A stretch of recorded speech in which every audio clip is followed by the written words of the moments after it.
Here's some parts that are left over from the engine we took apart from a 2008 Civic. This service bulletin here shows pictures of how the engine blocks crack. They extended the warranty for 10 years, unlimited mileage, made in 2008, and then it just failed in 2020 with 150,000 miles. Honda had no problem saying now it's your engine block problem, not ours. So, like everyone else, you look at these JDM engines because use one in the US or reman is just way too expensive. And yes, I found out the hard way that JDM engines do actually work with these, and they're pretty much bolt for bolt.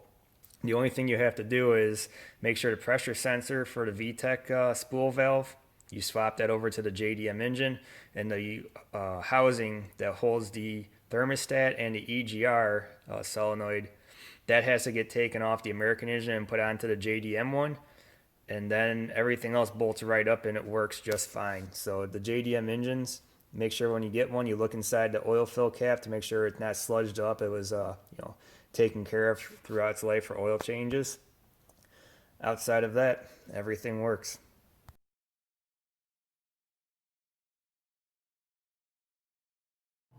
On the JDM engine, this water pipe goes up because it's bypassed. On the American version, this goes down for the trans cooler.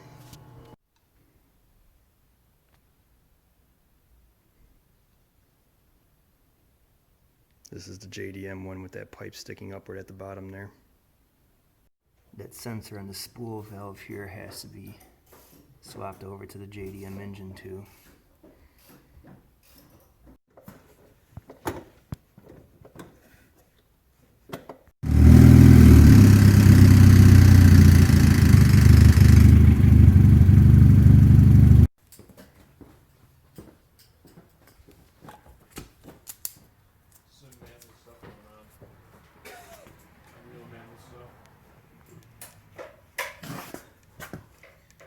Beats sitting around watching TV, right? Exactly. Of course, fixing a bike. It all costs money though, you know. I mean, yeah, but it's also worth it. It's worth the investment. We'll find out about that. Self-inly,